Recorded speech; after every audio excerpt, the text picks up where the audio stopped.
நான் வாசித்த வேதத்தை திரும்ப வாசிப்போம். யாஷோவாவுடைய புஸ்தகங்களை தேடி வாசிப்போம். இவைகள் ஒன்றும் குறையாது. இவைகள் ஒன்றும் ஜோடி இல்லாதவர். அவருடைய வாய் இதை சொல்லிற்று. அவருடைய ஆவி அவர்களை சேர்த்தது. யாசோட சில தேடி வாசிங்கள், ஒன்றும் குறையாது. இப்போ ஜோடி இல்லாத, குறைவில்லாதபடி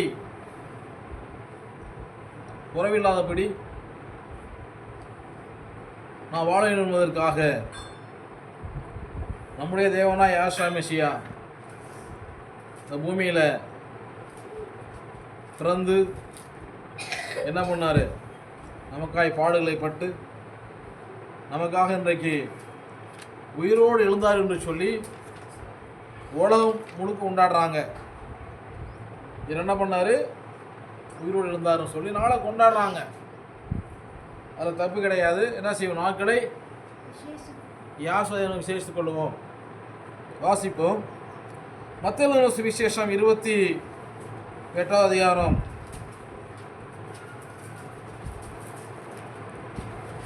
6-7 வசனங்களை வாசிப்போம். 28, 6-7. அவர் அங்கே இல்லை, நாம் சொன்னபடியே உயிர்த்தெழுந்தார். யாஷோவை வைத்த இடத்தை வந்து பாருங்கள். சீக்கிரமாய் போய் அவர் மரித்தோரிலிருந்து எழுந்தார் என்று அவருடைய சீஷர்களுக்கு சொல்லுங்கள். அவர் உங்களுக்கு முன்னே கலிலேயாவுக்கு போகிறார். அங்கே அவரை காண்பீர்கள். இதோ உங்களுக்கு சொன்னேன் என்றார். தேவனுடைய பரிசுத்தமான நாமத்துக்கு ஸ்தோத்திரம் உண்டதாக. என்ன சொல்லப்படுது? அவர் இங்கே இல்லை, நம்முடைய தேவன் சொன்னபடி உயிர்த்தெழுந்தார். சொன்னபடி உயிரோடு வருவேன், கலிலேயாவுக்கு நீங்கள் போங்க, அங்கே என்ன செய்வேன்? உங்களோடு சம்பாஷித்து நான் உங்களோடு பேசுவேன்னு சொல்லி என்ன பண்ணிட்டாரு? சொன்னார். சொன்னபடி உயிர்த்தெழுந்தார். அவர் இங்கே இல்லை. என்ன செய்கிறாங்க? எல்லாரும் ஓடுறாங்க. 8ஆம் வசனத்தை வாசிப்போம். அவர்கள் பயத்தோடும் மகா சந்தோஷத்தோடும் கல்லறையை விட்டு சீக்கிரமாய் புறப்பட்டு அவருடைய சீஷர்களுக்கு அறிவிக்க ஓடினார்கள். அந்த செய்தி என்ன செய்கிறாங்க? சீசர்களுக்கு அறிவிக்க ஓடுறாங்க. என்ன பண்ணுறாங்க? சீசர்களுக்கு அறிவிக்க ஓடுறாங்க. ஒரு கும்பல், இப்படிப்பட்ட ஒரு சந்தோஷமான சூழ்நிலை இங்கே இன்னொரு எதிரான ஒரு கும்பல் செயல்படுது. நம்ம 11 வாசிப்போம்.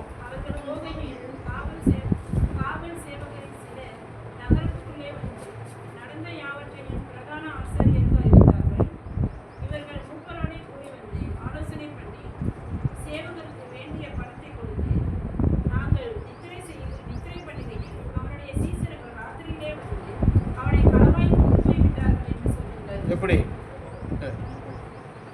சரி, இறந்து போன சத்து கூட எவ்வளோ நாள் மூடி வைக்க முடியும்? இறந்து போன சரத்தை எடுத்துகிட்டு போயிட்டு எவ்வளோ நாள் மூடி வைக்க முடியும்? கொண்டு போயிட்டாங்கன்னு சொல்லுங்கள், பணத்தை கொடுத்துட்டு. எவ்வளோ நாள் முடியும்? இப்படியெல்லாம் வந்து என்ன செஞ்சாங்க? அன்றைக்கும் இதனுடைய என்ன சொல்லப்பட்டிருக்குது? சற்பனையான யோசனை. எப்படிப்பட்ட யோசனை? இதனுடைய ராத்திரியோட தூங்குறப்ப ஏன் தூங்குறப்ப திருப்பிட்டாங்களாம். என்ன பண்ண? தூங்குறப்ப திருப்பிட்டாங்க அப்படின்னு சொல்லி பணம் கூட சொல்லியிருக்காங்க. அன்னைக்கே இந்த மாதிரி தெரிஞ்சுக்க, தூங்குறப்ப தூங்கிட்டு போயிட்டாங்க. உண்மையிலே தூங்கினார். சவுடு தூங்கினார், சேவர் தூங்கினாங்க. காது என்ன பண்ணார்? தண்ணீர் சம்பி தடி கொண்டு விட்டார். தண்ணீர் சம்பு தடி பட்டயத்தை கொண்டு விட்டார். இப்படி பொய் சொல்லி என்ன செய்கிறாங்க? பணம் கொடுக்குறாங்க. இப்போ கலிலேயாவை குறித்து சொல்லப்பட்டபடினால அதை பற்றி என்ன செய்கிறாரு? இந்த புத்தகத்தையே மெசியாவுடைய அதிசயங்களை, அற்புதங்களை ஒழுங்காக எழுதுனா தேவனுடைய மனுஷன் யார்? உங்களை நான் கேட்குறேன், டக்குன்னு போல் சொல்லுங்க பார்ப்போம். ஒழுங்காக எழுதுன யார்? லூக்கா தான். ஈவரில் அவர் பெயர் வந்து தேவைப்படும் சொல்லி சொல்லப்பட்டிருக்குது. அவர் தான் ஒழுங்காக எழுதுகிறார். வசனம் அதை தெரிஞ்சுக்கணும். அப்போஸ்தலர் அப்படி எழுதுனது வந்து லூக்கா தான். வாசிப்போம். லூக்கா 1ஆம் அதிகாரம் 3 வாசிப்போம்.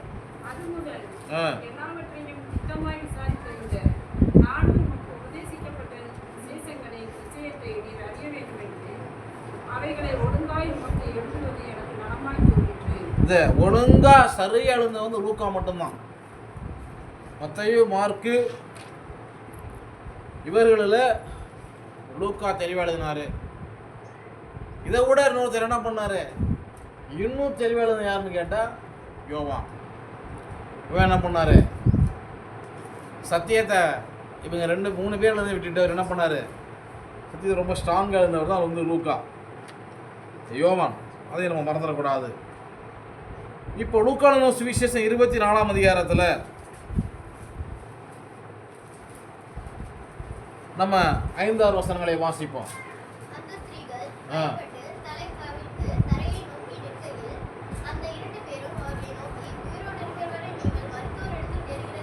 உயிரோடு இருக்கிறவரை மரித்தோரிடத்தில் தேடுகிறது. நம்முடைய தேவன் உயிரோடு இருக்கிறார். செத்து போனதை போய் எப்படி தேட முடியும்?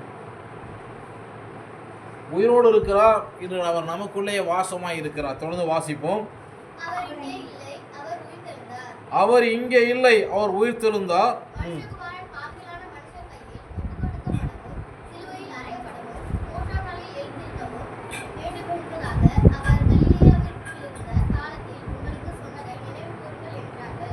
கலிலேயாவில் இருந்த காலத்தில் உங்களுக்கு சொன்ன என்ன பண்ணுங்க, நினைவு கூறுங்கள். என்ன பண்ணாங்க, வார்த்தையை வந்து நினைவு கூறுறாங்க. இந்த நினைவு கூறுதல் வார்த்தையை வந்து என்ன செய்கிறாங்க, நினைவு கூறுறாங்க. ரொம்ப முக்கியமாக இன்றைக்கி நம்ம நாட்டில் செத்து போனவங்களை கரெக்டாக நினைவு கூறுவாங்க. என்ன பண்ணுவாங்க, செத்து போன கரெக்டாக நினைவு கூறுவாங்க. ஆனால் மெசியா சொன்னார், என்ன பண்ணுங்க, வார்த்தைகளை நினைவு கூறுங்கள். தொடர்ந்து வாசிப்போம்.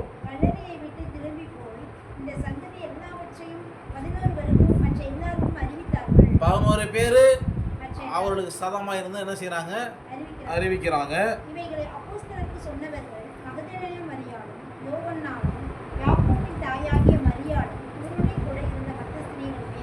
அப்போஸ்தலர் சீசர்கள் என்ன செய்யறாங்க, அறிவிச்சிட்டாங்க.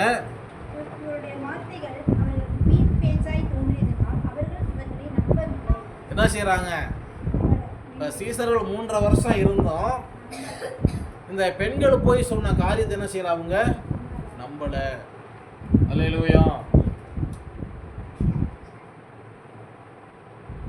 இப்போ இடத்துல நம்ம கவனிக்க வேண்டிய நிறைய காரியங்கள் அடங்கி இருக்குது. இன்னைக்கு மெசியா பிறப்போட செய்தி நம்ம ஒரு வசனம் வர்றப்ப இன்னொரு பதிவு போயிட்டோம்னா இன்னைக்கு உள்ள நம்ம தெரிஞ்சுக்க முடியாது.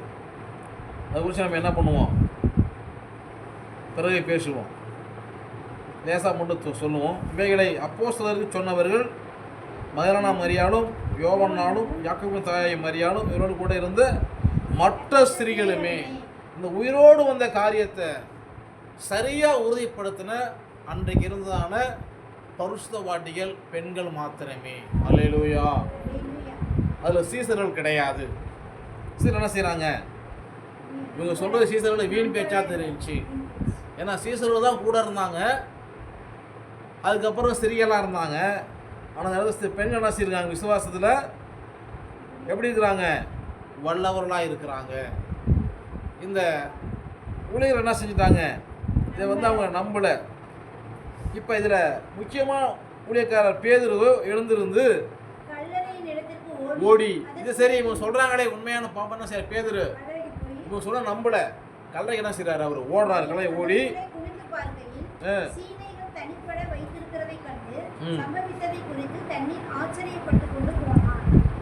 உடனே சரி உண்மையிலே சொன்னது பார்க்கறது ஓடி போய் பார்க்குறாரு, தனியாக கிடக்குது. சரி இல்லை அப்படின்னு என்ன செய்கிறாரு, ஆச்சரியப்பட்டு போகிறாரு.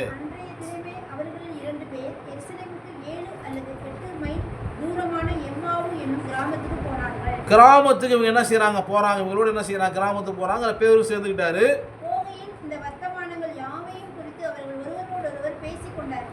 இதை குறித்து அவங்க பேசிக்கிட்டு இருக்கிறாங்க. இப்போ இதுவரையிலையும் சிஸ்டர் என்ன செய்யல, நம்பலை. பெண்கள் நம்பிட்டாங்க, ஒருத்தர் பேசிட்டு போகிறாங்க. தொடர்ந்து வாசிப்போம்.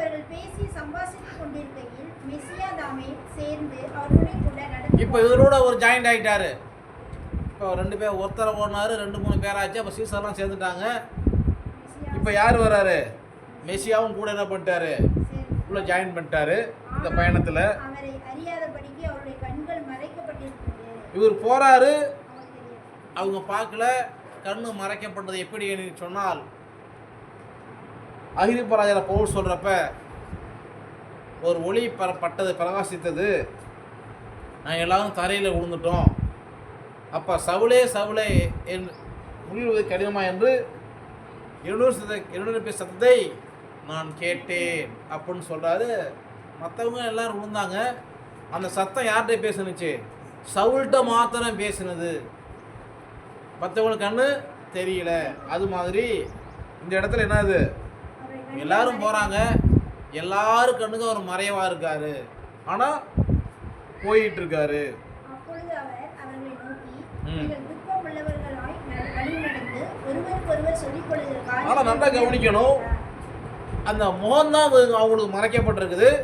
ஆனால் ஒரு மனுஷன் மாதிரி இவர் கூட போகிறாரு. என்ன செய்யுது? ஒரு அறிவியமில்லாத நபர் மாதிரி போகிறார். நம்ம ஒருத்தவங்க போயிட்டு இருக்கிறோம், ஒருத்தர் புதுசாக வந்தால் யார் புதுசாக வந்தால் யாருன்னு தெரியல, சரி யார் வந்திருப்பாங்க அப்படிங்கிற மாதிரி என்ன செய்கிறாரு, ஒரு அறிவியமில்லாத நபர் மாதிரி இடத்துல அவங்க கூட என்ன செய்கிறாரு, போகிறாரு. அது மாத்திரமல்ல, நீங்கள் என்ன ஒருத்தரெல்லாம் பேசிக்கிறீங்க அப்போ நைஸாக கேட்குறாரு. என்னமோ பேசிக்கிறாங்களே, எப்படியா என்னமோ பேசிக்கிறாரு, நைஸாக கேட்குறாரு. என்ன கேட்குறாருன்னா, அவர்களில் ஒருவனாகிய கிளையோப்பா என்பவன் பிரதியுத்தரமாக, இந்நாட்களில் எருசலேமிலே நடந்தவைகளை அறியாதபடிக்கு நீர் அந்நியராய் இருக்கிறீரோ என்றான். நீர் அந்நியராய் இருக்கிறீரோ, எருசலேமில் நடந்த காரியங்கள் அறியாதபடிக்கு யாரா இருக்கிற அந்நியராய் இருக்கிறீரோ. அவர் எவைகள் என்றார். மறுபடியும் என்ன செய்யல, அவங்களுக்கு கண்ண தரக்கணும். அவர்கள் எவை, நிறைய காரியம் நடக்குதுப்பா, அது என்னது என்னன்னு கேட்கிறாரு.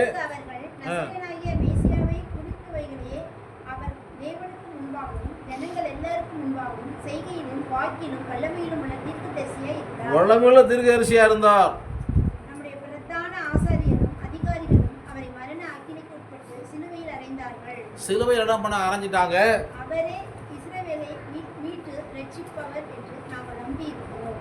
இவைகள் சம்பவித்து இன்று 3 நாள் ஆயிற்று. ஆனாலும் எங்கள் கூட்டத்தை சேர்ந்த சில ஸ்திரீகள் அதிகாலமே கல்லறையின் இடத்துக்கு போய் போனாங்கள். அவருடைய சரீரத்தை காணாமல் திரும்பி வந்து, அவர் உயிரோடு இருக்கிறார் என்று சொன்ன தேவதூதரை தரிசித்தோம் என்று சொல்லி எங்களை பிரமிக்க பண்ணினார்கள். எங்களை என்ன பண்ணாங்க, பிரமிக்க பண்ணினாருன்னு சொல்லி அந்த பெண்கள் சொன்ன காரியத்தை வந்து மெசியாகிட்டே சொல்லிட்டு இருக்கிறாங்க. எதுவுமே சொல்லாமல் சிரிக்காமல் அமைதியாக கேட்டுட்டு கூட போகிறாரு. இவங்க என்ன தான் சொல்கிறாங்க அப்படி கேட்டுட்டு அழகாக என்ன செய்கிறாரு, போயிட்டே இருக்காரு. எங்களிலே சிலர் கடலின் இடத்திற்கு போய் ஸ்திரீகள் சொன்னபடியே கண்டார்கள், அவரையோ காணவில்லை என்றார்கள். என்ன செய்யற, அவரையோ காணவில்லை என்றார்கள். அல்லேலூயா. இன்னைக்கு நிறைய பேரோட வாழ்க்கையில் என்னது, மெசியாவை காணவில்லை. மெசியா எங்கே இருக்கிறார், மெசியா எங்கே இருக்கிறார்,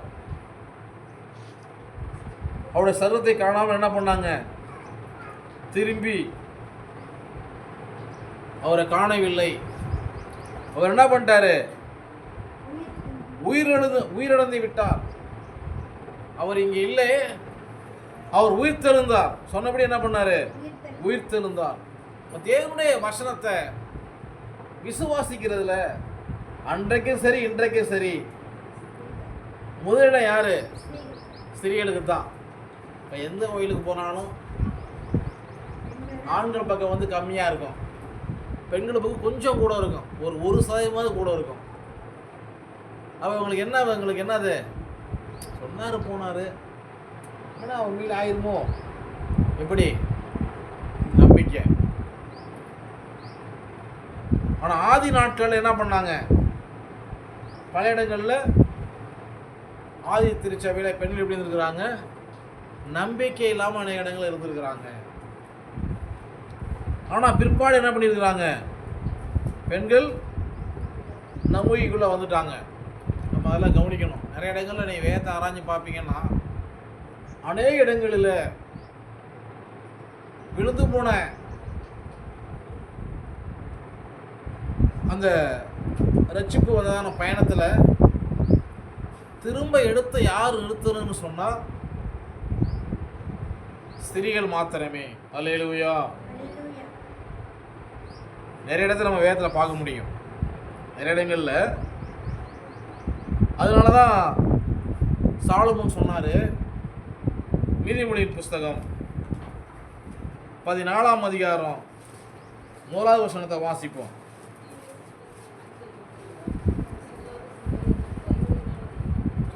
அவர் என்ன சொல்றாரு? புத்தியுள்ள ஸ்திரீ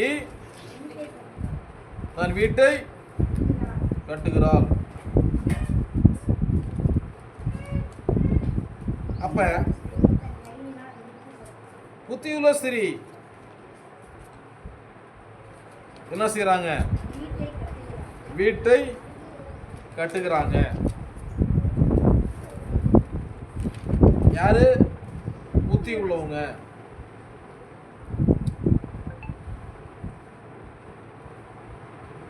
வேதத்துல நம்ம அந்த காரியத்தை சற்று கவனிப்போம்.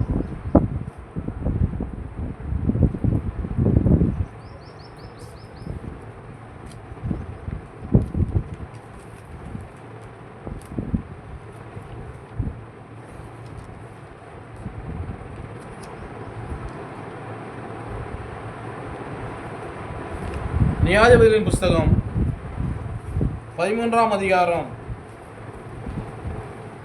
1 வாசிப்போம்.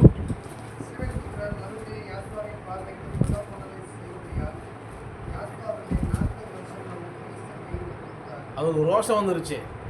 நம்மளை பற்றி நம்ம பக்கம் யாருமே ஆள் இல்லையே அப்படின்னு சொல்லி வாசிக்க ஆரம்பித்து விட்டார். என்ன பண்ணிட்டாரு? நம்ம பக்கம் ஆள் இல்லையே வாசிக்க ஆரம்பிச்சிட்டாரு. நீ பார்த்துட்டு இருக்கிற வாசிக்காம இஸ்ரவேல் என்ன பண்ணாங்க? யாசோவுக்கு கொல்லப்போன செய்தபடியால் யாசோ ஒரு 40 வருஷம் என்ன பண்ணாரு? பலிஸ்தீனோட கையில ஒப்பு கொடுத்துட்டாரு. தொடர்ந்து வாசிப்போம். அப்பொழுது தான் வம்சத்தானாகிய சோரா ஊரானாகிய ஒரு மனுஷன் இருந்தான். அவன் பேர் மனோவா.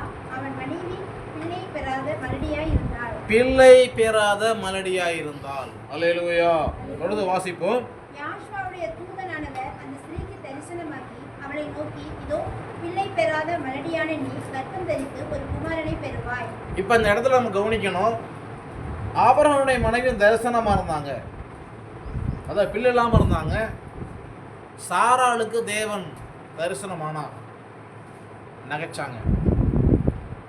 ஆபிரகாமுக்கு தேவன் தரிசனமானார், உனக்கு முதல் வயதில் ஒரு குமாரனை பெறுவான்னு சொல்லி. அதுக்கப்புறம் சந்தி ஆசிரியர் சொன்னார். இதெல்லாம் நம்ம ஆதியாகமத்தில் பார்க்குறோம். இந்த இடத்துல மனவாகிட்ட தேவன் தரிசனமாகல. சிறுபஜனம் என்ன பண்ணிட்டாங்க? டோட்டலாக தேவனை விட்டு பின்னாடி போயிட்டாங்க. 40 வருஷம் பிலிஸ்தீனருடைய கரத்தில் இருக்கிறாங்க.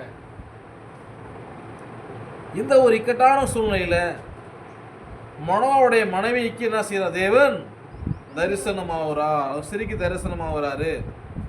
என்ன சொல்றாரு? நீ மறுபடியான கற்பதை தரு குமாரனை பெறுவாள், ஆதலால் குடியாதபடிக்கு. அதனால என்ன பண்ணாங்க? பெண்களும் மதுபானம் குடிச்சாங்க. நான் பணையமும் சொல்லியிருக்கிறேன், சில ஒயின் ஷாப்பில் பெண்கள் வரிசைக்காக நிற்பாங்க, நான் பார்த்துருக்குறேன். என்னாச்சு? அன்னைக்கு பெண்களும் மதுபானம் குடிச்சாங்க அந்த காலத்தில். வாசிப்போம் தொடர்ந்து. ஒரு குமாரனை பெறுவாய், அவன் தலையின் மேல் சவரன் கட்டி படலாகாது. அந்த பிள்ளை பிறந்தது முதல் தேவனுக்கென்று நசரேயனாய் இருப்பான்.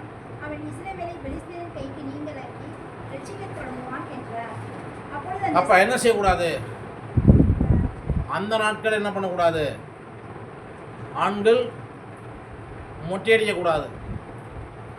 இப்போ ஆகுன்னா கோயிலில் போய் நம்ம ஆட்கள்லாம் செய்கிறாங்க, நான் முடி கொடுக்குறேம்மா, அப்படியா? சரி கொடுத்துட்டு அப்போ நம்ம ஒன்றும் சொல்ல முடியாது. அன்னைக்கு கொடுக்கக்கூடாது. அப்போது அந்த ஸ்திரீ தன் புருஷனிடத்தில் வந்து, தேவனுடைய மனுஷன் ஒருவர் என்னிடத்தில் வந்தார். அவருடைய சாயல் தேவனுடைய தூதரின் சாயலைப் போல மகா பயங்கரமாய் இருந்தது. எங்கே இருந்து வந்தீர் என்று நான் அவரிடம் கேட்கவில்லை. அவர் தம்முடைய நாமத்தை எனக்கு சொல்லவில்லை, அவர் கேட்கவில்லை. என்னை நோக்கி, இதோ நீ கர்ப்பம் தரித்து ஒரு குமாரனை பெறுவாய். அதனால் நீ திராட்சை ரசமும் மதுபானமும் குடியாமலும் தீட்டானது ஒன்றும் ருசியாமலும் இரு. அந்த பிள்ளை பிறந்தது முதல் தன் மரண நாள் மட்டும் வீழ்த்துவான் என்று சொன்னார் என்றார். இந்த பிள்ளை யாருன்னு கேட்டா சிம்சோன். இதை வீழ்த்துவதற்கு தான் பிசாசோட ஆயுதமா தெளிலால் வந்தது. திரும்ப மறந்துடக்கூடாது. தரிசனம் அவர் யாருக்கு? மனைவிக்கு. இப்போ அதை பிசாசு வந்து வீழ்த்துனதுனால என்ன பண்ணாரு? ஒரு தெளிலாளி பிசாசு என்ன பண்ணுச்சு? இந்த பூமியில ஏற்படுத்துனுச்சு. இதையும் மறந்துடக்கூடாது. 14 வாசிப்போம், 15 வாசிப்போம்.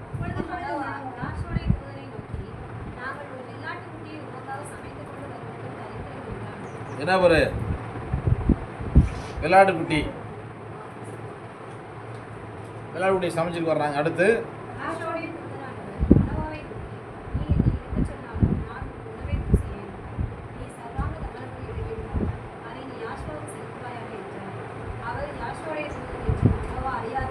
இப்போ அதை பற்றி மனோவுக்கு தெரியுது, தேவனுக்கு ஒன்று சொல்லி அவர் அறியல.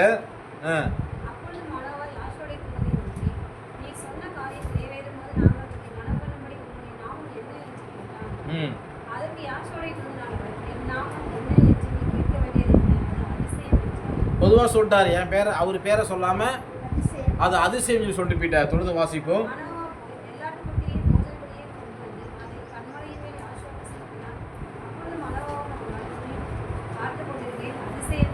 அதிசயம் விளங்கினது.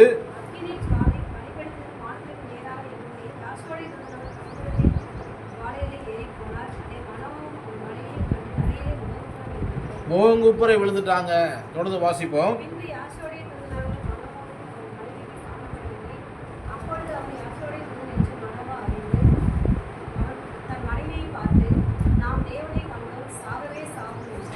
நான் அவரை பார்த்துட்டோம், தேவனை பார்த்துட்டோம், நம்ம சாவே செத்து போயிடுவோம். ஒரு விசுவாசனுடைய உறுதியாக இல்லாமல் என்ன செய்கிறார் இந்த மனுஷன்? மனைவியை பார்த்து நம்ம செத்து போயிடுவோம்னு வெளியே என்ன செய்கிறாரு? சொல்கிறாரு. தொடர்ந்து வாசிப்போம். கொன்று கூட சுத்தமாக இருந்தால் ஒப்புக்கொள்ள மாட்டார்.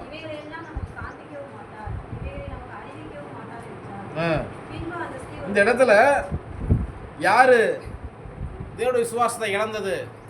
மனோவா இழந்து விட்டான். அல்லேலூயா. இப்போ விழுந்து போன இந்த தாவீது கூடாரத்தினுடைய பாதையை யார் தூக்கி எடுக்கிறது? மனோவுடைய மனைவி. இப்படி அநேக இடங்கள்லாம் வேதத்தை சொல்ல முடியும். சில நேரங்களில் என்ன செய்கிறாங்க? பெண்கள் சில சபையை காலி பண்ணிடுறாங்க. சில இடங்கள் என்ன செய்கிற? பெண்கள் சில சபையை தூக்கி நிறுத்துறாங்க. 2 காரியங்களும் உண்டு. இந்த யார் தூக்கி நிறுத்துறது? மனோவுடைய மனைவியை தூக்கி நிறுத்துறாங்க. பின்பு ஸ்திரீ ஒரு குமாரனை பெற்று அவனுக்கு சிம்சன் என்று பெயரிட்டால் அந்த பிள்ளை வளர்ந்தது. யாசுவா அவனை ஆசீர்வதித்தார். அல்லேலூயா. இப்போ பிசாசுக்கு தெரியும் இதை எப்படி காலி பண்ணுறோன்னு சொல்லி. அதனால என்ன பண்ணாரு? பிசாசு ஒரு தெளிலாளை சிம்சோன் வீழ்த்துவதற்கு ஏற்படுத்தினான். அந்த கட்டளையை மீற வரலையும் பிரச்சனை கிடையாது. மீறின விருப்பாடு அவன் கண்கள் புடுங்கப்பட்டது. அல்லேலூயா. இப்போ இவங்க என்ன செய்கிறாங்க? ஆதி திருச்சபையில் அவர் உயிரோடு வந்துட்டாருன்னு சொன்னாங்க, நம்பல. பெண்கள் சொல்கிறாங்க நம்பல. போய் பார்க்குறாங்க, உண்மையிலே இல்லை. பேரும் போயிட்டு பார்த்துட்டாரு, இல்லை. இப்போ போயிட்டு இருக்கிறப்ப கண் என்ன செய்யுது? அவர்களுக்கு மறைக்கப்பட்டிருக்குது. ஆகையினால மெஸ்ஸியா என்ன பண்ணுறாரு? அவர்களை கடிந்து கொள்றாரு. லூக்கா 24:25 வாசிக்கிறப்ப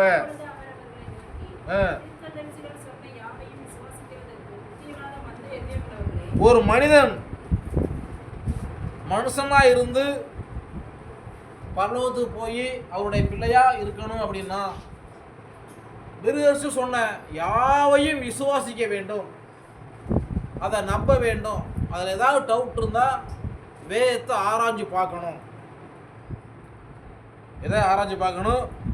வேதத்தை நன்றாய் ஆராய்ந்த வசனம் இப்படி சொல்லப்பட்டிருக்குது, இது காரணம் என்ன? இந்த வசனம் இப்படி இங்கே இருக்குது, இது காரணம் என்னன்னு சொல்லி நன்றாய் ஆராய்ந்து பார்க்கணும். இப்படி ஆராய்ஞ்சு பார்த்து தான் தெரியும். ஒன்றுமே இல்லாமல் என்ன செய்யக்கூடாது? முடிவுக்கு வந்துடக்கூடாது. அவர் என்ன சொல்கிறாரு? நெருங்கி சொன்ன யாவையும் விசுவாசிக்கிறதற்கு புத்தி இல்லாத மந்த இருதயம் உள்ளவர்களே. இங்கிலீஷ் பைபிளில் ஸ்லோ கார்ட்னு போட்டிருக்கும். இப்போ ஸ்லோவாக ஹார்ட் போட்டோன்னா எப்போ நின்று போயிடும். ஒரு மனுஷன் விசுவாசத்தில் அவங்க உண்மையாக இல்லைன்னு சொன்னால் அவங்களுடைய ஆவிக்குரிய ஓட்டம் அவுட் ஆகிடும். அல்லேலூயா. என்ன பண்ணிடும்? ஆவிக்குரிய ஓட்டம் அவுட் ஆயிடும். சுலப ஆக்சிஜன் ஓடிட்டு இருக்கு. சுலப ஆக்சிஜன் என்ன பண்ணிடுது? ஓடிட்டு இருக்குது. இப்போ இந்த ஆக்சிஜன் நிறுத்தினா என்னாச்சு? All out. நிறுத்தினா ஆல் அவுட்டு. எனக்கு கூட சமீபத்தில் ஒரு யோசனை வந்துச்சு. தாத்தா ஹோமுக்கு போகாமல் நமக்கெல்லாம் ஃபோன் பண்ணி ஒரு ஹாஸ்பிட்டலுக்கு போயிருந்தா கூட ஒரு ஆக்சிஜன் போட்டால் என்ன பண்ணியிருப்பார்? அவர் இருந்திருப்பார். ஆக்சிஜன் போட்டால் என்ன பண்ணியிருப்பார்? இருந்திருப்பார். கொஞ்சம் நாளைக்கு என்ன பண்ணி இருந்திருப்பார். நம்ம யாரெல்லாம் சந்திச்சாங்க என்ன பண்ணி அவர்கிட்ட விசாரிச்சுருந்துருக்கலாம். இந்த ஏமாந்துட்டோமே எவ்வளோ யோசனை. ஏன் என்னாச்சு? நாங்கள் ஒரு வாரம் தேடி அவர் கண்டுபிடிக்க முடியல. ஃபோன் அடித்தா போக மாட்டோம். செல்லு அவர் சார்ஜ் போடாமல் செல்லு சுவிட்ச் ஆஃப் ஆயிடுச்சு. பெரிய சிரமமாயிருச்சு. இப்போ சொன்ன காரியங்களை விசுவாசிக்கிறது ரொம்ப முக்கியம். ஆகையினால நம்ம எப்படி விசுவாசத்தில் வல்லவர்களாக இருக்க வேண்டும். அப்போ புத்தி இல்லாத எப்படி இருக்கிறாங்க? மந்த இதயத்தோடு கூட இருக்கிறாங்க. விசுவாசத்தில் உறுதியாக இருக்கணும். இல்லைன்னா ஹார்ட் நின்று போனால் செத்து போயிடணும். நம்ம ஆவிக்குரிய வாழ்க்கையில்னா அநேகர் மறிச்சு போயிடுவாங்க. 26 வாசிப்போம்.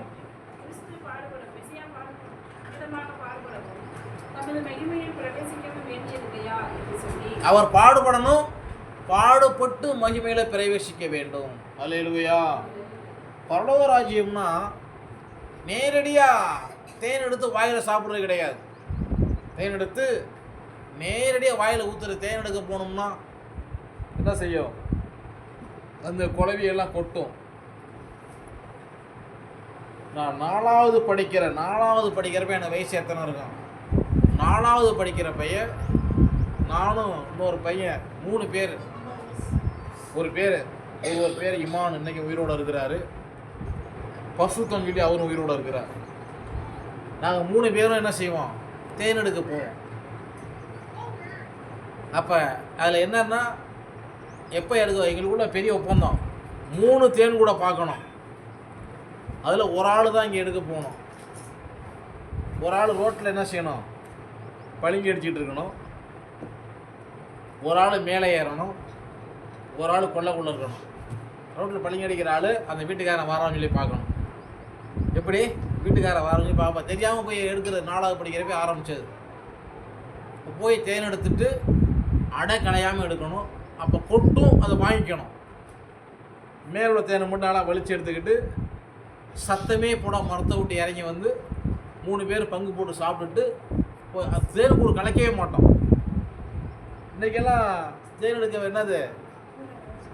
நல்லா முனைக்கிழவரையும் போய் அது சின்ன ஆளாக தானே இருப்போம். அது முனைக்கிழவரை கிளை முடியாது இல்லையா? மிளகாத போய் குடிச்சிட்டு வந்துடுறது. அப்போ ஈ களையாமல் எடுக்கிறப்ப என்ன செய்யும்? கண்டிப்பாக 2 மணிக்கு கொட்டிடும். என்ன செய்யாது? அது கொட்டாமல் இருக்க கொட்டிப்படும். இப்போ பாடுபடவும் தமது மகிமையில் பிரவேசிக்க வேண்டியதில்லையா என்று சொல்லி மோசே முதலிய சகல தீர்க்கதரிசிகளும் எழுதின வேத வாக்கியங்கள் எல்லாவற்றையும் தம்மை குறித்து சொல்லியவைகளே. மோசே நியாயப்பிரமாணத்திலிருந்து என்ன செய்கிறார்? ஒரு எல்லாவற்றையும் விரித்து காண்பிக்கிறாரு. அல்லேலூயா. மோசே நியாயப்பிரமாணம் எத்தனை புஸ்தகம்? 5 புஸ்தகம். தோரா எத்தனை புஸ்தகம்? 5 புஸ்தகம். ஆதியாகமோ, யாத்திரையாகமோ, லேவியராகமோ, என்னாகமோ, உபாகமோ, இந்த 5 புஸ்தகத்திலையும் அவரை பற்றி என்ன சொல்லப்பட்டிருக்குது அப்படிங்கிற கதைகள் அவர்களுக்கு விவரித்து காண்பிக்கிறாரு. இந்த காலையில் ஆரம்பிக்கப்பட்டதான பயணம் சுமார் 4-4:30 மணி இருக்கும். அதிகாலை கிளம்புறாங்க. இப்போ இந்த மோசமான காரியத்தை விவரித்து சொல்லிட்டு போவாங்க. அப்படி என்ன ஆயிடுச்சு? அவங்க போகிற கிராமத்தை போய் சேர்ந்துட்டாங்க. சூரியனும் அஸ்தமிக்க போகுது. அல்லேலூயா. போகிற கிராமத்தை நெருங்கியாச்சு. இப்போ சூரியனும் அஸ்தமிக்க போகுது. அவ்வளோ நேரம் பகல் முழுக்க எடுத்துட்டு 12 மணி நேரத்துக்கு மேலே என்ன செய்கிறாரு? அவங்களுக்கு போதகம் பண்ணுறாரு. அன்றைக்கு போதகம் எத்தனை மணி நேரம்? 12 மணி நேரத்துக்கு அதிகமாக போதகம் பண்ணுறாரு. அத்தருணத்தில் தாங்கள் போகிற கிராமத்து சமயமானார்கள். கிட்டத்தட்ட போனதுக்கு அப்புறம் அந்தாண்ட போகிறது மாதிரி நம்மளே சில உறவினர் வீட்டு போனோம்னா அது நான் வந்துட்டு உடனே போகணும் அப்படிம்போம். இல்லை தங்க மாட்டோம், போகணும் இல்லை போகணும் உடனே. அப்பா சில நேரம் என்ன பண்ணுவோம், போய் தங்குவோம், இல்லைன்னா இப்படியே போகிறோன்னு போயிடுவோம். அவர் என்ன செய்கிறாரு, அப்புறம் போன மாதிரி காண்பிக்கிறாரு. எங்களோட தங்கிரும், சாயங்காலம் ஆயிடுச்சு, பொழுது போயிடுச்சு. அல்லேலூயா. அப்போ என்ன செய்கிறாங்க, வருந்தி கேட்குறாங்க. சாயங்காலம் ஆயிடுச்சு. இஸ்ரவேலருக்குள்ள ஒரு பழக்கம் உண்டு. என்ன பழக்கம் உண்டு? பொழுது போனால் ஊர் பிரயாணம் போக மாட்டார்கள். என்ன செய்ய மாட்டாங்க, பொழுது போனால் போக மாட்டாங்க. நான் சின்ன பிள்ளையா இருக்கிறப்ப எங்கள் தாத்தா என்ன பண்ணுவாருன்னா, நாளைக்கு போனான்ருவார். சொல்லிட்டு அந்த சாப்பிட்றதுலாம் ஆயத்தப்படுத்திட்டு சரியாக 3-4 மணி இருக்கிறப்ப அவரு கிளம்பி சொல்லிடுவார், என்ன செய்கிறேன், நான் அந்த கருமகுண்டம்பட்டி போயிட்டு வரேன்ருவார். போட்டுருவார். கருமகுண்டம்பட்டி எங்கடா போயிட்டு வந்துடுறேன், நான் உடனே வந்துடுவேன் அப்படின்ட்டு அவ்வளோதான். ஆனால் வரமாட்டார். ஏன்னா எனக்கு தங்க வைக்கணுமா இல்லையா? அவர் எங்கே போவான்னு எனக்கு தெரியாது. கரெக்டாக 8 மணிக்கு வருவார். அந்த தாத்தா போகணுமே, போனால் தான் எங்கள் ஊர் பழக்கம். பொழுது போனால் நாங்கள் போகிறதில்ல. உங்களை யாரும் சொன்னது நான் கேட்டேன். எங்கள் அப்பனோட அப்பா எனக்கு சொன்னார், பொழுது போய் நாங்கள் பயணம் போகிறதில்ல, பொழுது போயிடுச்சு, உன்னை அனுப்புறது கிடையாது, நீ காலையில் போகலாம். சரி காலையிலேயுமே தாத்தா போகணுமே, போனேன். எத்தனை பெரிய காலையில் போகணுங்க. காலையில் போக முடியும், போய் பல்லு விளக்கு குழி சாப்பிட்டு போகலாம். பல்லு குளிச்சு வந்தப்பா சாப்பிட்டு உடனே போகலாமா, செத்த படு போகலாம். அப்புறம் பருடி போகலாம். மத்தியானம் சாப்பிட போகக்கூடாது. மத்தியானம் இந்த வர்றேன் பொறு ஓடிடுவார், அவ்வளோதான். எனக்கு தனியாக வர தெரியாது. இப்படி ஒரு அவங்க வீட்டுக்கு போனால் 10-15 நாள் லாக் பண்ணிடுவார். அதுக்கப்புறம் அழுது அவர்கிட்ட கெஞ்சி என்ன பண்ணுவார். அதுக்கப்புறம் அவர் வருவார் அழைச்சிக்கிட்டு, எங்கே நான் உன்னை வீட்டுக்கு அழைச்சி போகிறேன்னு சொல்லிட்டு. அப்போ என்ன செய்கிறது, இந்த பொழுது போய் போகக்கூடாதுன்னு சொல்லி உள்ள பழக்கம் எதுவும் இருந்துச்சு. 1980 இருந்துச்சு. என்ன பண்ணுவாங்க, வீட்டுக்கு வந்தவங்களை பொழுது போய் அனுப்ப மாட்டாங்க. இப்போ பயணமே பொழுது போய் தான் எல்லோரும் போகிறாங்க. பயணம்னு என்னது, புறப்படவே பொழுது போய் தான் எல்லோரும் போகிறாங்க. அது அந்த காலத்தில் உள்ள காரியம் எது வரையும் தொடர்ந்து வந்துச்சு. 1980 வரை என்ன உறவினர் விட்டு போனால் பொழுது போய் அனுப்ப மாட்டாங்க. பொழுது போச்சு, இது நாளைக்கு போகலாம் அப்படி சொல்லிடுவாங்க. இப்போ பொழுது போனபடினால என்ன செய்கிறாங்க, தங்கும்படி என்ன செய்கிறாரு, உள்ளே போனால் பந்து இருக்கையில். இப்போ இன்னைக்கு நிறைய அறவேக்காடு கிறிஸ்தவன்னு சொல்கிறவங்க மொத்தமாக ஒரு இடத்துல பிஸ்னஸ்க்காக வேண்டி அப்பம் போட்டுருக்கோம், பிஸ்னஸில் புராஜாசம் போட்டுருக்கோம். அதை இவங்க காசு கொடுத்து வாங்கி இவங்க எப்போனாலும் அப்பம் போடுவாங்க. இது கிறிஸ்துவோட சரீரம். எப்படியா இவங்க என்ன செய்ய எப்போனாலும் போயிடுவாங்க. இதை பரலோகம் அங்கீகரிக்குமா? வேதம் என்ன சொல்லுது, மேலே மோசே முதலிய சகலர் சொன்ன யாவற்றையும் விசுவாச புத்தியெல்லாம் இதயம் உள்ளவர் அப்படிங்கிறாரு. அப்போ எல்லாவற்றையும் விருது காண்பிக்கிறாரு. பழைய ஏற்பாட்ட நியாயப்பிரமாணம் அப்படியா சொல்லுது. சூரியன் அஸ்தமித்த பிற்பாடு என்ன செய்யணும், மாவெடுத்து தன் குடும்பத்தில் உள்ள இலக்கத்துக்கு என்ன செய்யணும், அதை பிணைஞ்சு புசிக்கணும். சூரியன் அஸ்தமித்த பிற்பாடு இந்த முறைமையை மெஸ்ஸியா உயிரோடு இருந்தப்பையும் அவர் வாழ்ந்த காலத்திலையும் கடைசி ராபோஜனமும் உயிரோடு முதல் ராபோஜனமும் இப்படித்தான் நடந்தது. இது தேசத்தில் நடக்குதா? நடக்கல அப்படின்னா அவங்களோட வித்து கிடையாது. அவங்க எப்போனாலும் புசிப்பாங்க. அது என்னது, ஓடக்கூடிய பெண் ஒட்டகம். நிறைய சபைகளுடைய பேர் என்ன, பெண் ஒட்டகம். அது தாறுமாறாய் ஓடுகிற பேன் மூட்டை. எப்போனாலும் அப்போ முசிக்கும், எப்போனாலும் அது பந்தின்னு சொல்லி சொல்லலாம். அது என்னது? வேதத்துக்கு மாறா தாறுமாற ஓடக்கூடிய பேன் மூட்டை. வேதத்தை ஆராய்ச்சி பார்க்கணும், வார்த்தையில் நிற்கணும். ஏன் சாயங்காலம் மாவு அவங்க பூசிச்சாங்க? மெஸ்ஸியா என்ன பண்ண? ஒரு வீட்டுக்குள்ளே போ, கிராமத்துக்கு போ, ஒருத்தன் வருவான், அவன் பின்னாடி போ, அவனுடைய வீட்டு எஜமான ஃபஸ்ட்டாக ஆசரிக்கணும்னு சொல்லி கேளு. அவன் என்ன பண்ணுவான்? கம்பளம் வச்சு மேல் வீட்டை காமிப்பான். அங்கே ஆயத்தப்படுத்தினாரு. எப்போ? சாயங்கால வேலை. சரி, ஆயத்தப்படுத்தினா உயிரோடு வந்தவர்ப்ப என்ன செய்கிறாரு? அதே சாயங்கால வேலையில் ஆயத்தப்படுத்துகிறாரு. எந்த இடத்துல என்ன செய்யற? நேரத்தையும் காலத்தையும் அவர் மாற்றலை. ஆனால் அம்மா நேர காலம் பார்ப்பாங்க. இது என்ன காலம்? இது யமகண்டமாக ராவு காலமா? நமக்கு நம்முடைய தேவன் எல்லாவற்றையும் உண்டாக்கி நல்லது என்று சொல்லி கண்டார். அல்லேலூயா. நமக்கு நல்ல நேரம். நல்ல நேரம் எப்போங்க ஆரம்பிக்கும்? நம்ம பிறந்தப்பே நல்ல நேரம் ஆரம்பிச்சிருச்சு. நல்ல நேரம் எப்போ ஆரம்பிக்கும்? பிறந்தப்பே ஆரம்பிச்சிருச்சு. அது எப்போது இருக்கும்? அது காலமெல்லாம் இருக்கும். நல்லதை செய்ய சொன்னார் யாஸ்வா, அதன் நலங்களையே மாற்றி விட்டான் பிசாசு. என்ன பண்ணாரு? எல்லாவற்றையும் உண்டாக்கி நல்லது என்று சொல்லி தேவன் கண்டா. இது நல்ல நேரம் இல்லை, இது கெட்ட நேரம் இல்லை. இப்போ இது யமகண்டம், ராவு காலம். எங்கிற யமம் எங்கே வருது? எவன் ஒருவன் தேவனுடைய வார்த்தையை விட்டு விலகுறான் அவனுக்கு யமகண்டம். எவன் வார்த்தையை வைக்கிறது அவனுக்கு ராவு காலம். நமக்கு என்னது? எப்பொழுதுமே நல்ல காலம் பிறந்துருச்சு, நல்ல காலம் பிறந்துருச்சு, நல்ல காலம் பிறந்துருச்சு சொல்லுவான். நல்ல காலம் பிறக்குது. என்னது? நல்ல காலம் பிறந்துருச்சு. டேனியல், நல்ல காலம் பிறக்குது, நல்ல காலம் பிறக்குது. பிறக்கலையா? நல்ல காலம் பிறந்துருச்சு, நல்ல காலம் பிறந்துருச்சு. என்ன பண்ண? நமக்கு நல்ல காலம் பிறந்துருச்சு. என்ன பிறந்துருச்சு? நல்ல காலம் பிறந்துச்சு. கவலைப்படக்கூடாது. என்ன செய்யறாரு?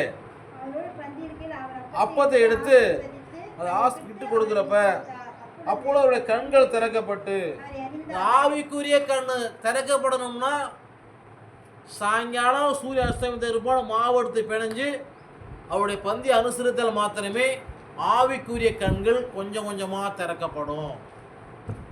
பகலில் பூசிக்கணும் கண்ணு திறக்கப்படாது. இதை கேட்குறவங்க என்கிட்ட நீங்கள் கேள்வி கேட்குறவங்க வேகத்தோடு மட்டும்தான் வரணும். இதை கேட்குறவங்க, யூடியூப்பில் பார்க்குறவங்க, ஃபேஸ்புக்கில் பார்க்குறவங்க, ஃபேஸ்புக்லேயும் போயிட்டு யூடியூப்லேயும் போயிட்டு பார்க்குறவங்க என்ன செய்யுது? வேகத்தோடு கேளுங்க. இப்படி இருக்குது. வேதவசனம் என்ன சொல்லுது? இல்லை, கண்கள் திறக்கப்படணும். கண் திறக்கப்படும் சொல். கண் திறக்கப்பட்டவன். என்னது? கண் திறக்கப்பட்டவன். இப்போ போகிறவன், வாகனம் ஓட்டுறவன் தூங்குனா வாகனம் ரோட்டில் போகுமா? தூங்கினால் என்ன செய்யும்? வாகனம் ரோட்டில் போகுமா? இரவு ஜோம் முடிச்சுட்டு போகிறப்ப தூக்கம் வந்துருச்சு. பைபாஸ் ஏறுறப்பெல்லாம் தூக்கம் கடுமையாக இருந்துச்சு. முதல்ல பஸ் ஸ்டாண்டை விட்டுட்டு என்ன பண்ணிட்டேன்? டீ குடிச்சு தான் வண்டி எடுக்கணும். என்னது? எனக்கு பாதையே தெரியல, ரோடா இதுதான் தெரியல. ஒரு நாள் அப்படி கிடையாது. ஏன்னா வெள்ளிக்கிழமை பகல் ஃபுல்லாக உட்காரவே கிடையாது. சாயங்காலம் அப்படி ஆயிடுச்சு. ஆனால் என்ன பண்ணேன்? எனக்கு ஒரு டீ குடிச்சதுக்கப்புறம் நான் போனேன். அப்போ என்ன செய்யக்கூடாது? நம்ம நடக்கிறப்பே தூங்கக்கூடாது. நடக்கிறப்ப என்ன செய்யக்கூடாது? தூங்கக்கூடாது. தூங்கினா கீழே விழுந்துருவோம். இப்போ கண்ணு திறக்கப்படாமையே நம்ம ஆராதிப்போம், ஜோம்னா எப்படி இருக்கும்? கண்ணு திறக்கப்படாமல் நான் தேவனை ஆராதிக்கிறேன், நான் பந்தியில் பங்கு பெறுறேன், நான் ஜோம் பண்ணுறேன், கண்ணு திறக்கப்படலை. எப்படி ஆகும்? ஒருவன் இறைவனை நடந்தால் அவன் என்ன பண்ணுவான்? இடறி விழுவான். நம்ம கண் திறக்கப்பட்டு பகலில் நடக்கணும். அல்லேலூயா. கண் திறக்கப்பட்டு பகலில் நடக்கணும். மெசியா உலகத்துக்கு வெளிச்சமாக இருக்கிறார். நம்ம என்ன செய்யணும்? வெளிச்சத்தின் பிள்ளைகளாய் நடந்து கொள்ள வேண்டும். அல்லேலூயா. எப்படி? ஒளியின் பிள்ளைகளாய் நடந்து. ஒளி ஒளி ரெண்டு ஒளி வேணும். இந்த வேடாப் யாசுவா தேவன் வார்த்தை. அந்த வார்த்தை என்ன செய்யணும்? நமக்குள்ளே வார்த்தை நினைச்சிருக்கணும். அந்த வார்த்தை நமக்குள்ளே பேசணும். வழி இதுவே. என்னது வார்த்தை என்ன செய்யணும்? சத்தம் கேட்டு சித்தம் செய்ய அழைக்கிறாரே யாஸ்வா. சத்தம் கேட்டு சித்தம் செய்ய வருந்தி அழைக்கிறாரே. சத்தம் கேட்டு சித்தம் செய்ய அழைக்கிறாரே யாஸ்வா. சத்தம் கேட்டு சித்தம் செய்ய வருந்தி அழைக்கிறாரே. யாசோடைய சத்தம் கண்மலையை உடைக்கும். அந்த சத்தம் நமக்குள்ளே உருவாக வேண்டும். அல்லேலூயா. யாசோட சத்தம் கண்மலையை உடைக்கும். அந்த சத்தம் நமக்குள்ளே உருவாக வேண்டும். இப்ப அப்பத்தை பிற்கையில் என்ன செய்யறாங்க? அவர் கண்கள் திறக்கப்பட்டது, அவரை அறிந்தார்கள். உடனே என்ன பண்ண? அவர்களுக்கு மறைஞ்சு போனா. தொடர்ந்து வாசி 38. வேத வாக்கியங்களை விளக்க காட்டின பொழுது நம்முடைய இருதயம் நமக்குள்ளே கொழுந்து விட்டு எரியவில்லையா என்று சொல்லிக்கொண்டு. இருதயம் கொழுந்து விட்டு எரியணும். எப்படி? மெய்யாகவே இவர் தேவகுமாரன் இந்த பூமிக்கு வந்தா என்ன? இருதயம்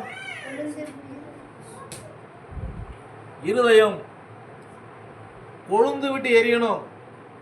நெருப்பு போட்டு கொளுத்தக்கூடாது. பாஸ்டர் இருதயம் எழுத சொல்லிட்டீங்க, ஆகையால் நான் பெட்ரோல் ஊற்றி கொளுத்தி கொள்கிறேன். என்ன செய்யறது? தூங்கக்கூடாது. பெட்ரோலை விட்டு கொளுத்திக்கிறேன். இப்போ இருதயம் எரியும்ல. இருதயம் எரியிறப்ப அவங்க உயிரோடு இருக்க மாட்டாங்க. ஒரு மனுஷன் மரண ஊற்றி எரிச்சுக்கிட்டா இருதயம் எரியிறப்ப என்ன செய்ய மாட்டாங்க? உயிரோடு இருக்க மாட்டார்கள். அப்ப இருதயம் கொழுந்து விட்டு எரியணும். அவருடைய வார்த்தை என்ன செய்யணும்? அனல் கொண்டு எரியணும். நமக்குள்ளே எரியவில்லை என்று சொல்லிக் கொண்டு அந்நேரம் எழுந்திருந்து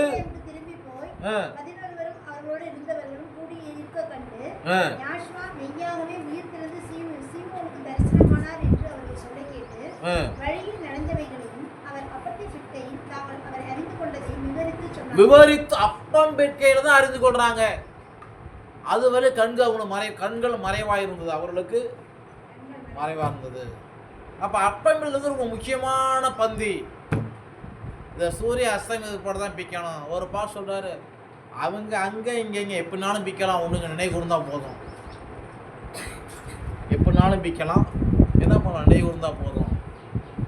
அப்படிலாம் என்ன செய்ய மாட்டாரு. வேற ஏதாவது சொல்லியிருப்பார். 44ஆம் வசனத்தை வாசிப்போம்.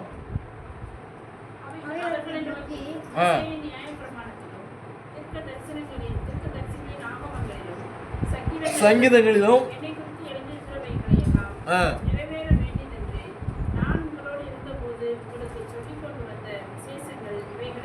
எல்லாம் நிறைவேறணும். மோசே நாகமத்திலிருந்து, திருநாகமத்திலிருந்து, சங்கீதத்திலிருந்து அவரை பற்றி என்ன எழுதப்பட்டிருக்குது அவையெல்லாம் என்ன பண்ணாரு? விவரித்து காண்பிக்கிறார். அல்லேலூயா. அப்போது வேத வாக்கியங்களை அறிந்து கொள்ளும்படி அவரை நோக்கி எழுதிக்கிறபடி மெசியா பாடுபடவும் முன்னாள் மகத்தில் எழுந்திருக்க வேண்டியதாக இருக்கிறது. அன்றையும் மனம் திரும்புதலும் பாவ மன்னிப்பும் எருசலேம் தொடங்கி சகல தேசத்தாருக்கும். இப்ப எருசலேம்ல தொடங்கி அவருடைய நாமத்தினால, அவருடைய பெயரில் எல்லா சகல தேசத்துக்கு என்ன செய்யணும்? பிரசங்கிக்கப்பட வேண்டும். அப்ப எருசலேம்ல ஒரு பேரு யாசுவா மெசியான்னா, சூரியன் உதிக்கும் திசை தொடங்கி அஸ்தமி திசைக்கும் என் நாமம் ஜாகில் எப்படி இருக்கும்? மகத்துவமா இருக்கும் என்று சொல்லி தீர்க்கதரிசி சொல்றாரு. ஆகையினால எருசலேம்ல யாசுவா மெசியா சொல்லிக்கோ, வெவ்வேறு தேசங்களில் வெவ்வேறு பேரை சொல்லிக்க அப்படின்னு சொல்லி மெசியா உயிரோடு வந்த ஒருபாடு சொல்லவில்லை. இதை கேட்கிற ஒவ்வொருவரும் என்ன பண்ணுங்க, புரிந்து கொள்ளுங்கள். இந்த உபதேசம் பைபிள் காலேஜில் கிடையாது. இங்கே கிடையாது, பைபிள் காலேஜில் கிடையாது. அது அவர்களுக்கு எப்படி இருக்கு, கண்கள் மறைக்கப்பட்டிருக்கு. அநேகருக்கு என்ன செய்யுது, நல்லா இருக்கிறாங்க, ஜெபம் பண்ணுறாங்க, வேத வாசிக்க பரிசுத்தமா வாழ்றாங்க, கட்டளை கற்பனைலாம் பிரியமாக இருக்கிறாங்க. ஆனால் கண்கள் அவர்களுக்கு மறைக்கப்பட்டிருக்குது, கண்ணு குருடா இருக்குது. இப்போ என்ன செய்யணும், கண்கள் திறக்கப்பட வேண்டும். இப்போ வாதத்தை நம்ம வாசிப்போம், வேதத்தை வாசிப்போம். மல்கியாவின் புஸ்தகம் 1ஆம் அதிகாரம் 11 வாசிப்போம். சூரியன் உதைக்கிற திசை தொடங்கி அது அஸ்தம திசை வரைக்கும் என் நாமம், அல்லேலூயா. இந்த சூரியன் எல்லைக்குள்ள நீங்க இருக்கிறது உண்மைன்னு சொன்னா இந்த நாமத்தை விசுவாசிங்க, நீங்க பரலோகம் போக முடியும். நான் அந்த எல்லைக்குள்ள இல்லைங்க அப்படின்னா என்ன சொல்றது உங்களுக்கு தெரியல. என்ன சொல்லப்பட்டிருக்குது, அது அஸ்தமி திசை வரைக்குள்ளும் மகத்துவமாக இருக்கும் எல்லா இடங்களிலும். ஏன் இந்த இடத்தை கவனிக்கணும், எல்லா இடங்களிலும் அவருடைய நாமத்திற்கு தூபமும் சுத்தமான காணி, களவாண்ட காணிக்கை கிடையாது, கொள்ளடிச்ச காணிக்கை கிடையாது, சுத்தமான காணிக்கையும் செலுத்தப்படும். என் நாமம் சாதிக்குள்ள எப்படி இருக்கும், எல்லா சாதிக்குள்ளும் ஒரே நாமம் தான் எப்படி இருக்கும், மகத்துவமாக இருக்கும் என்று சேனைகளின் யாசுவா சொல்லுகிறார். அல்லேலூயா. அவருடைய நாமம் பூமி எங்கும் ஒரே நாமம். நான் யாசுவா, நான் மாறாதவர். ரொம்ப மகத்துவமாக இருக்கும், மகத்துவம் உள்ளவர், ஒரே பேர் தான். நான் இப்போ அடுத்த மாநிலத்துக்கு விழித்து போனால் என் பேர் மாறிடுமா? டிக்கெட் போட, இங்கே டிக்கெட் போடுறப்ப இந்த சிமியோனுங்கிற பேரில் தான் டிக்கெட் போடுவாங்க. இதே பேரில் என்ன செய்யணும், மும்பை போய் இறங்கணும், மறு டிக்கெட் என்னது அதே பேரில் போட்டு தான் இங்கே வரணும். ஒருவேளை பேரை மாற்றிட்டா, நான் ஒரு முறை மும்பை போகிறேன், இந்த பயணம் இல்லை முந்தின பயணம், ஆதார் கார்டு என்ன பண்ணிட்டேன், மறந்துட்டேன். இதெல்லாம் எடுத்து வச்சதில் அதான் விட்டுட்டேன், என்ன பண்ணி விட்டுட்டேன். இப்போ நான் எடுத்து பைபிள் வச்சுக்கிட்டேன். என்ன செஞ்சேன், இதை வச்சுட்டு இதை கொண்டு போனேன். இப்போ எடுத்து வைக்கிறப்ப விட்டுட்டேன். அப்போ என்ன ஆச்சுன்னா, டிடிஆர் வந்தார், டிக்கெட்டை பார்த்தாரு, செல்ல காமிச்சேன், அதெல்லாம் சரி, தமிழ்நாட்டில் அதெல்லாம் சரி. விழுப்புரம் போகிறப்ப ஆதார் கார்டு வேணும்னு இறக்கி விட்டுருவேன். என்ன செய்கிறாரு, நான் சொன்னேன் இறக்குறதெல்லாம் பற்றி பிரச்சனை இல்லை, அரக்கோணம் அங்கே பற்றி பேச மாட்டாங்க, அது எங்கேயும் கிடையாது. இப்போ நான் சொன்னேன், வீட்டுக்கு ஃபோன் பண்ணி ஆதார் கார்டு இருக்கும், எடுத்து என்ன பண்ண, உடனே ஃபோட்டோ அனுப்பி விடுங்க செல்லில். அப்படி கோர்ட்டில் வந்து உத்தரவு போட்டுக்கிறாங்க. என்ன செய்யலாம், Aadhaar card, PAN card, license, இப்படிப்பட்ட கார்டு கையில் இல்லைன்னா என்ன செய்யலாம், செல்லில் ஃபோட்டோ காமிச்சா ஏற்றுக்கலாம் சொல்லி ஒரு சட்டம் ஒன்று இருக்குது. உடனே அதெல்லாம் நீங்கள் தெரிஞ்சு வச்சுக்கணும், பாரக்கூடாது. உடனே பார்த்து சட்டம் ஒன்று போட்டுருக்காங்கல்ல அப்படி சொல்லிட்டு என்ன பண்ணேன், செல்லில் வந்து ஒரு பாடு காமிச்சார் கூட ஓகே சொல்லிட்டு போயிட்டார்.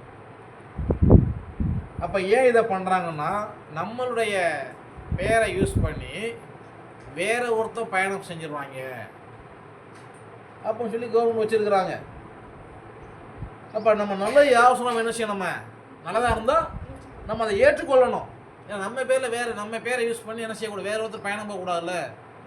அதனால் என்ன செய்கிறாங்க, இந்த நம்பரு நம்ம ஆதார் கார்டு போட்டு தான் டிக்கெட் புக் பண்ணுறாங்க.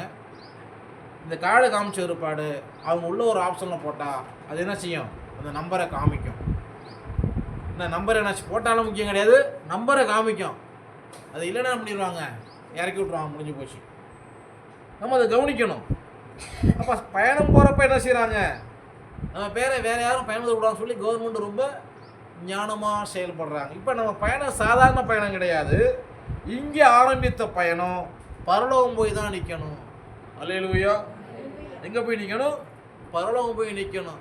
பாவத்தோட பயணம் செய்தால் பரமணியாஸ்வ பார்த்திடுவார், பாதியில் வண்டியை நிறுத்திடுவார், பாதாள சேற்றில் இறக்கிடுவார். எப்படி? பாவத்தோடு பயணம் செஞ்சா அவர் என்ன பண்ணார்? பக்தன் பாடியிருக்காருல, நிப்பாட்டுவாரா வந்து. அல்லேலூயா. இங்கே வேதம் என்ன சொல்லுது? நம்ம என்ன வாசித்தோம்? இந்த சூரியன் உதிக்க தொடங்கி திசை வரைக்கும் மகத்துவமாக இருக்கும். அவர் நாமத்திற்கு சுத்தமான காணி செலுத்தப்படும். அவருடைய நாம சாதிக்குள்ள எப்படி இருக்கும்? பரிசுத்தமாக இருக்கும், மகத்துவமாக இருக்கும் என்று சேனையில் யாசுவா சொல்லுகிறார். 12ஆம் வசனம், நீங்களும் பந்தி, சரியா பிடிச்சிட்டாரு. பந்தி, திருவிருந்து, ராபோஜனம், யாசுடைய பந்தி அசுத்தமானது என்றும் அற்பமானது என்றும் பசுத்த குலைச்சலாக்கிறீர்கள். எப்படினாலும் செய்யலாம், எப்படினாலும் புசிக்கலாம், அதெல்லாம் ஒன்றும் கிடையாது, கடையில் வாங்கி புசிக்கலாம். எப்படி? இதுதான் இது வந்து இன்னைக்கு எத்தனை சபையில் அபத்தமாக்குறாங்க. அவன் நிலை என்ன? வேதவசனத்தில் தேவனுடைய நியாயத்திற்கு ரொம்ப சரியாக இருக்கும். என்ன எப்படி இருக்கு? நியாயத்தில் எப்படி இருக்கும்? என்னை தள்ளி என் வார்த்தை ஏற்று நியாயத்தில் ஒன்று இருக்கு. நான் சொன்ன வசனமே நினைச்சு கடைசி நாளில் நியாயத்தி இருக்கும் அப்படின்ட்டாரு. நாமத்தை பரிசுத்த குலைச்சலாக்குதல். தொடர்ந்து வாசி 13ஆம் வசனத்தை. இது எவ்வளவு வருத்தம் என்று சொல்லி பேசி வீருண்டதையும் கால் ஊனமானதையும் கொண்டு வந்து காணிக்கையாக செலுத்துகிறீர்கள்.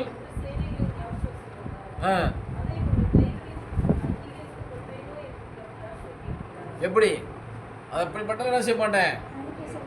அங்கீகரிக்க மாட்டேன். அல்லேலூயா. இப்போ நம்ம சொல்லப்போ நிறைய காரியம் சொல்லலாம். இதை பற்றி என்ன செய்ய? நிறைய காரியம் சொல்லலாம். அப்போ அங்கீகரிக்கப்படக்கூடியதான ஒரு காரியம் நம்ம வேதத்தில் பார்த்தோம்னா, ஆபேலையும் அவன் காணிக்கையும் யாசுவா அங்கீகரித்தான், காயினை அவன் காணிக்கை அவர் அங்கீகரிக்கவில்லை. அல்லேலூயா.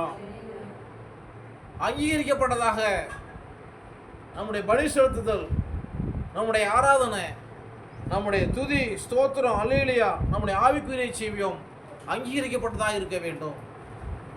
இல்லைன்னா அவுட். என்னது? அவுட். அப்போஸ்தலர் என்னபடி நம்ம பார்க்கணும். பார்க்குறப்ப வாசிக்க வேணும், நேரம் ஆயிடுச்சு. 5ஆம் அதிகாரத்தில் அனானியா சப்பியரான இருவர்கள் தேவனை வஞ்சிக்கும்படியாக ஒருமனப்பட்டார்கள். நீங்கள் அனைவரும் என்ன பண்ணுவாங்க? ஒருமனப்பட்டு குடும்பம் சிறைக்குள்ளே பிரவேசிச்சிடும்.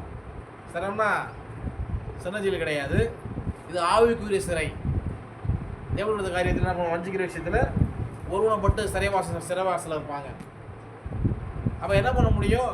ஒன்றும் பண்ண முடியாது. லூக்கா 24ஆம் அதிகாரத்தில் 47 சொல்கிறபடி, அன்றைய மனதின் மூலம் பாவம் மன்னிப்போம் எருசலேமில். இப்போ எருசலேமில் யாசோமிஷ நாமத்தில் பாவம் மன்னிப்புன்னா அந்த நாம உலகம் ஃபுல்லாக போகணும். வேற ஒரு நேமில் பாவ மன்னிப்பு கிடையாது. நீங்கள் வேணால் ஜோம் பண்ணி பாருங்கள், கேட்டு ஆராய்ஞ்சு பாருங்கள், அதை புரிந்து கொள்ளுங்கள். இப்போ யாசோ நாமத்தில் ஞானஸ்தானம் எடுத்து பாருங்கள். உங்களால் பாவம் செய்ய முடியாது. அப்படி பாவம் செய்ய போனீங்கன்னா உங்களை தேவன் அடித்து உங்களை சாகடிச்சிருவார். ஊசாய் உடன்படிக்கை பெட்டி கொண்டு வர்றப்ப கொஞ்சம் பெட்டி விதமாக இருந்தப்ப கை நீட்டின போது அங்கே தேவனால் அடிக்கப்பட்டு அவன் செத்தான். பிதாகுமாரன் போல நாம ஞானஸ்தானம் எடுத்தால் நீங்கள் பாவம் செய்யலாம், உங்களுக்கு ஒரு தொந்தரவும் வராது. கத்தரா இயேசு நாம ஞானஸ்தானம் பாவம் செய்யலாம், ஒரு பிரச்சனையும் வராது. ஆனால் யாசோனால ஞானஸ்தானம் எடுத்து நீங்கள் பாவம் செஞ்சீங்கன்னா தேவன் உங்களை அடிப்பா. அல்லேலூயா. லேசாக அடிப்பா, ரொம்ப பண்ணால் காலி பண்ணிடுவார். நீ தொட்டு பாருங்க, என்ன பண்ணுங்க, தொட்டு பாருங்க. இது என்னது? இது ஜீவனுள்ள வார்த்தை.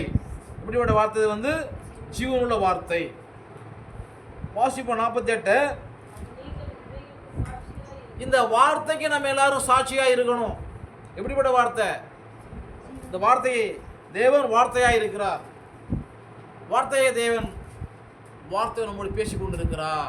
அல்லேலூயா. என் பிதா உங்களுக்கு அனுப்புகிறேன். நீங்களும் உன்னதத்திலிருந்து வரும் பிறனால் தரப்பிக்கப்படும் என்ன பண்ண எருசலேமில் இருங்கள். அழைத்து கொண்டு போய் அவர்களை ஆசீர்வதித்தார். அல்லேலூயா. இப்போ ஆசீர்வாதத்தை சுதந்திரத்து கொள்ளணும்னா அவருடைய வார்த்தையில் உறுதியாக நில்லுங்க. மெசியா அந்த ஊற்றத்தினால கொண்டாடுகிற ஜனங்கள் இன்று மட்டுமல்ல, இந்த வார்த்தை என்னைக்கு நீ கேட்டாலும் சத்தியத்துக்குள்ளே வந்துடுங்க. இதோ கீழே ஃபோன் நம்பர் இருக்குது, தெரிஞ்சு கொள்ளுங்க. இல்லை நான் சும்மா பேர் வந்துட்டு போனோம் அப்படின்னா அதுக்கு ஒன்றும் பிரச்சனை கிடையாது. இந்த வார்த்தை வித்துக்கு மாத்திரம் புரியும், பதருக்கு புரியாது. பதர் என்ன வார்த்தைக்கு எதிராக செயல்படும், பதர் என்ன வார்த்தைக்கு எதிராக செயல்படும். இல்லை நமக்கு நேரமாச்சு, ஒரு மணிக்கு முடிக்கணும், அதனால் முடிக்கிறேன். நிறைய காரியங்கள் உண்டு. வேறு சில தொடங்கி அப்படி நாமும் பூமி எங்கும் போகணுங்கிறது தேவனுடைய திட்டம். நிறைய ரகசியங்கள் உண்டு.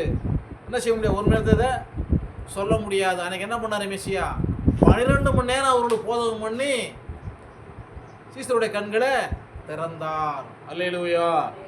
ஆகையினால் இது ஒரு பெரிய காரியம். என்ன பண்ணுங்க, தொடர்ந்து என்ன பண்ணுங்க, இந்த யூடியூப்லேயும் ஃபேஸ்புக்லேயும் தொடர்ந்து பாருங்கள். பார்த்து நீங்கள் அறிந்து கொள்ளுங்க. பரலோகம் போகிறதுக்கு என்ன செய்யணுங்க, என்ன செய்யுங்க, ஜோம் பண்ணி முடிவு பண்ணுங்க. அல்லேலூயா. பரலோகம் போகலாமா இல்லை கிறிஸ்தவங்களை போர்வையில் இந்த ஊர்லேயே இந்த உலகத்திலே காலத்தை கழிக்கலாமான்னு சொல்லி நீங்கள் தான் முடிவு பண்ணணும். வேதம் சொல்லுது, நீங்கள் நின்னாலும் விழுந்தாலும் உத்தரவாதி நீங்கள் தான். நீங்கள் பரலோகம் போகிறதும் பாதாளம் போகிறதும் உங்களுடைய கருத்தில் இருக்குது. அது தெளிவாக நீங்கள் என்ன பண்ணுங்கள், பின்பற்றுங்க. பரலோகம் போகிறதுக்கான பாதை என்ன பண்ணுங்கள், தெரிந்து கொள்ளுங்க. தேவன் என்ன செய்வார், உங்களை ஆசீர்வதித்து பரலோகம் கொண்டு போவார். என்ன செய்வான, பாதத்தை தெரிந்து கொள்ள வேண்டாம். அல்லேலூயா. வேதம் தெரிந்து கொள்ளணும். நம்ம யாரு, நம்மளை தேவன் என்ன பண்ணியிருக்காரு, நித்திய ஜீவனுக்கு அழைத்திருக்கிறார். அல்லேலூயா. எதுக்கு அழைச்சிருக்காரு? நித்திய ஜீவனுக்கு அழைச்சிருக்கிறாரு. ஆகையினால நாம் எங்கே போகணும், எங்கே போகணும், பரலோகத்துக்கு போகணும். அதற்கான வழியை மாத்திரம் தெரிந்து கொள்ளுங்கள். அல்லேலூயா. எங்கே போகணும், பரலோகம் போகணும். அதை மாத்திரம் என்ன பண்ணுங்க, தெரிந்து கொள்ளுங்க. வேதத்தை நன்றாக வாசிங்க, நல்லா ஜெபம் பண்ணுங்க, தேவனுடைய மறைபொருளை கேளுங்க, பிதாகுமாரன் சரியான கேளுங்க, கர்த்தரா இயேசு சரியானு கேளுங்க, இப்போ யாசோ மெசியான்னு பெருசைங்க அது சரியான கேளுங்க. என்ன பண்ண கேட்டு ஒரு தெளிவுக்குள்ளே வாருங்கள். நம்ம எல்லாரும் எங்கே போகணும், பரலோகம் போகணும். அதற்கு என்ன செய்யணும், அதை மாத்திரம் பின்பற்றுங்க. என்ன செய்யல, தேவன் உங்களை ஆசீர்வதிப்பாராக. செபிப்போம். ஒரு பாடலை பாடுவோம். கேமரா க்ளோஸ் பண்ணியிருக்கேன்.